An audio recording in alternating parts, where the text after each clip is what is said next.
want to talk a little bit about Alibaba and the model itself. For many in the West, if you will, they don't necessarily understand it. And to the extent that unfortunately, the extent that I could try to compare it to Amazon, which I know you think is an unfair comparison, one of the things that's so fascinating to me is that Amazon and Jeff Bezos have pursued what might be described as a very asset-heavy business model. They're buying airplanes. They want to own the entire supply chain from beginning to end. And Alibaba has effectively an asset-light business. It is very much, in terms of the retail piece of this, the opposite. You don't want to own the warehouses. You don't want to own the logistics companies. How do you think about that? Is Jeff Bezos right, or are you right? And is there going to be a meeting in the middle? I hope both are right.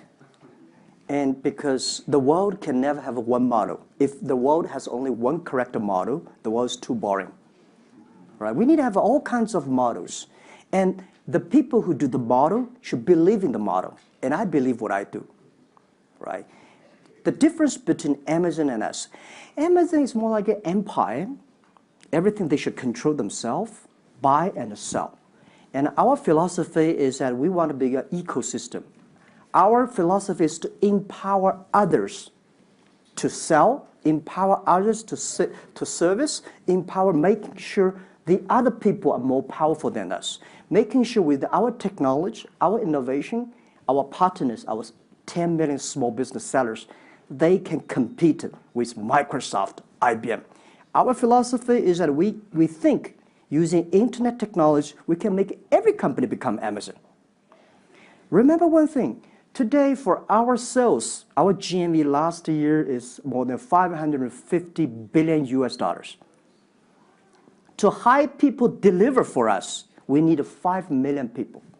So how can we hire 5 million people deliver things for us to deliver the things we sold?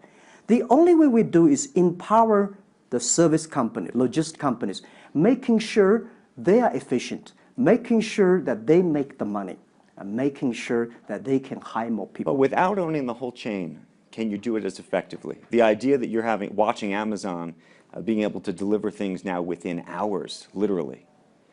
We made 125 cities deliver within 1 day last year.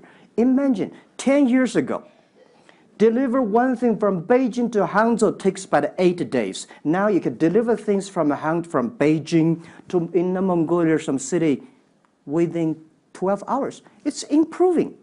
You can never expect these things happen within 24 hours. We have patience. So I think, can you imagine that within the 11/11 Singles Day, we sold $17 billion. And by delivering more than 600 million packages within 3 days. This is happening. And this is what we feel proud of. It's not how much money we make. It's not how powerful we are.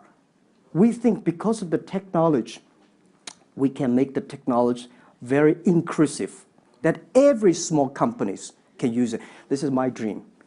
Because I started my first business in 1992 in China as a small business. In order to borrow money, 5,000 US dollars from a bank, took me 3 months to acquire, still failed.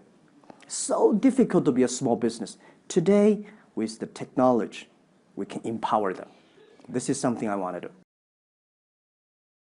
Still watching? Perfect. Click here to watch another great video from CNBC International. Oh, and don't forget to subscribe. Thanks for watching.